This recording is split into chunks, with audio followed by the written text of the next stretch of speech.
Pandian store serial இன்னைக்கான எபிசோடில் அந்த குமாரோட அப்பா வந்து வாயில் வந்ததெல்லாம் பேசிக்கிட்டே இருப்பார். ஓரளவு பொறுத்து பொறுத்து போவாங்க கோமதி. கடைசியில் உண்மையை போட்டு உடச்சிருவாங்க.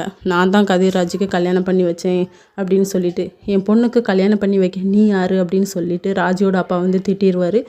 அதுக்கப்புறம் அந்த அப்பத்தாவையும் கூட்டிகிட்டே போயிடுவாங்க. தரன்னு இழுத்துட்டு வாமா, இந்த வீட்டில் என்னையோட எல்லாமே தலை முழிகிறணும் அப்படின்னு சொல்லிட்டு. பாண்டியன் வந்து இதெல்லாம் கேட்டுட்ருப்பாரா, அவருக்கு கூட கோவமாக தான் இருக்கும். அவரும் நீ என்கிட்ட மறைச்சிட்டல, இந்த வீட்டில் எல்லாமே இப்படி தான் நடக்குன்னு சொல்லிட்டு அவரும் கோவத்தில் கிளம்பிடுவார்.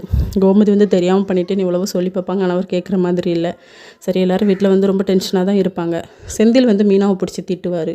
உனக்கு கொஞ்சமாச்சும் அறிவு இருக்கா, இவ்வளோ பெரிய தப்பை பண்ணிவிட்டு எவ்வளோ அசால்ட்டாக நீ பொய்யை மறைச்சிட்டு இருந்திருக்கேன்னா இத்தனை வருஷமா அப்படின்னு சொல்லி அவங்க அம்மாவுமே பிடிச்சி திட்டுவாங்க. ஆனால் சரவணன் தான் எந்த தப்பும் இல்லை, எல்லாம் சரியாயிரும், நீ எதுக்குடா பிடிச்சி திட்டுற அப்படின்னு சொல்லி பேசிகிட்டு இருப்பாங்க. பாண்டியனை வந்து கதிர் வந்து எங்களமோ தேடி அலைவார். கடைசியில் கோவிலில் போய் இருப்பாங்க. என்னடா நீ கதை சொல்கிற, அந்த ராஜி பொண்ணு என்னன்னா ஒரு பையனை லவ் பண்ணிட்டு போயிருக்கா, நீ என்னன்னா நான் விருப்பப்பட்டு தான் கல்யாணம் பண்ணிட்டு வந்தேன்னு சொன்னேன், உங்கள் அம்மா என்னன்னா நான் தான் கல்யாணம் பண்ணி வச்சேன்னு சொல்கிறேன், என்னடா நடந்துகிட்ருக்கு, இந்த வீட்டில் யாராவது என்ன மதிக்கிறீங்களாடா அப்படின்னு சொல்லி ரொம்ப ஃபீல் பண்ணுறாரு. இதோட இன்னைக்கான எபிசோட் முடியுது.